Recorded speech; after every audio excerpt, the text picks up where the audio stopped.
Dalawampung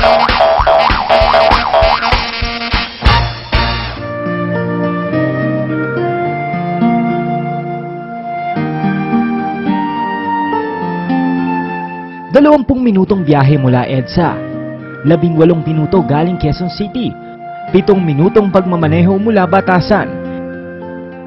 Isang eco-tourist park ang iyong matatagpuan along Cambal Road or C6. Madaling puntahan nino man anumang oras at araw.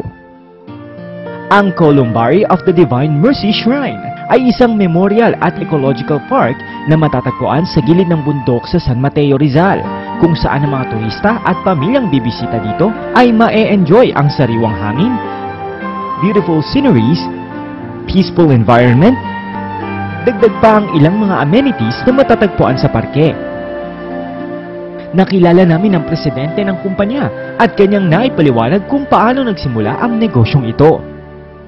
Ayan, magandang hapon sa inyong lahat mga kasambahay. Ngayon po ay kasama natin ang presidente ng Columbari of the Divine Mercy Shrine, si Mr. Harbard De Baron. Magandang hapon, sir. Magandang hapon.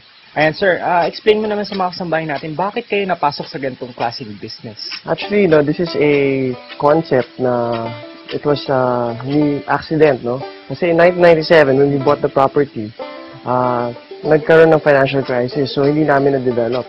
And then 6 years after that, in 2003, we visited the site again just to see how it's going.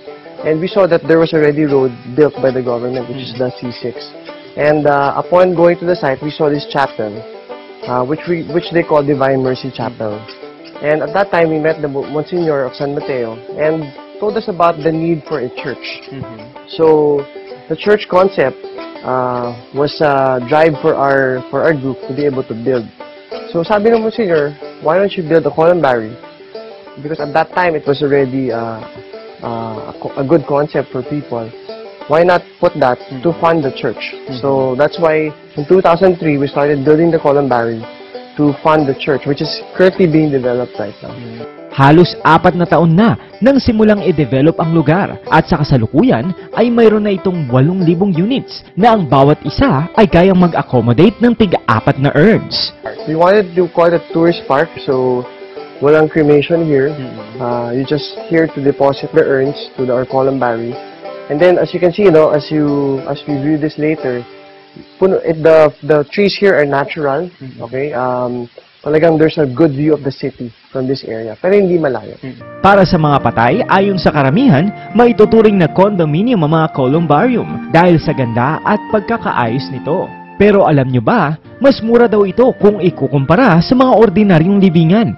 One of the reasons why people defer buying memorial lots is because columbarium is cheaper in terms of probably around 3 times cheaper or more affordable than memorial lot. Siguro kung memorial lot, you're gonna spend in total mga 200.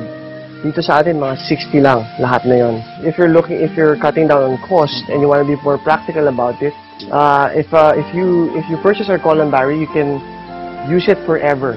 No, basically that notion that in the certificate that we give you, it's perpetual right to use it. And magkano naman kaya? Right now, our market value price is around 60,000. But it already includes the memorial service. So wala na silang kailangang bayaran. If they're paying that in cash, there's actually more discount at 20%. So pwede talaga siyang ma-afford ng mga tao kasi meron pang installment plans, 5 years. And like what I said a while ago, our St. Joseph is actually at pre-selling stage.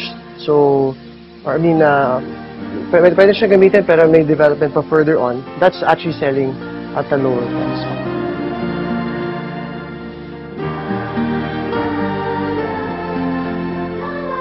Bukas ang parke mula alas 7 ng umaga hanggang alas 6 ng hapon at maaaring gamitin ang mga facilities dito ng libre.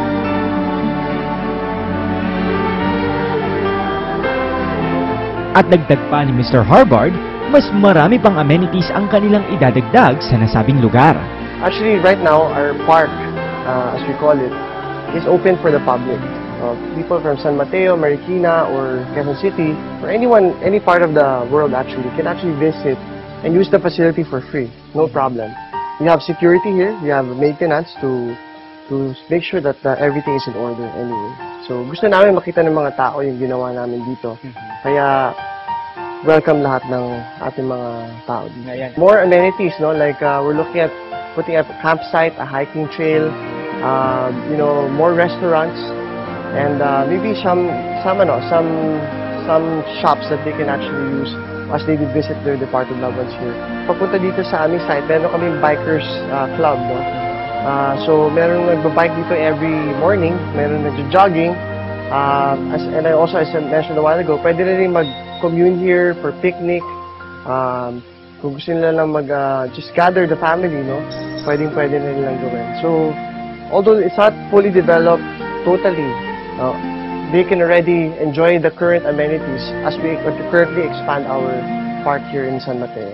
Ang ganitong uri ng negosyo, ayon pa kay Mr. Harbard, ay isang uri ng negosyo na magtatagal sa loob ng mahabang henerasyon. Kaya ang negosyong ito ay maaaring maipamana niya sa kanyang mga anak at ng mga anak ng kanyang mga anak. Okay, ang aming location ay nasa San Mateo kami. Hindi po siya malayo kasi karaniwan hindi alam po sana San Mateo. Pero ito po ay katabi lamang ng Marikina. Okay, at 7 minutes po from Batasan, which is in Commonwealth area. So, invite ko po kayo, bumisita po kayo sa aming site. Malapit lamang. Meron po tayong mga directional signs, okay? Katabi po namin ang Timberland, yung pong Philinvest project na 600 hectares dito sa taas ng bundok. Sundan niyo po yung mga signs nila saka sa amin, mapupunta po kayo dito sa aming park, no? You know, at your free time, if you just want to relax, you're welcome here in our park, in our Ayan, site. kaya kung sa lahat ng ating mga kasambay, kung gusto niyo ng mga peaceful place, bisita lang po kayo dito sa Columbari, dito sa San Mateo. Medyo malapit lang yan sa Manila. Tama po, sir? Malapit, in fact, pinakamalapit na bundok sa Manila. Ayan, maraming po salamat, Sir Harbard. Maraming salamat. Thank you Maraming very much. salamat.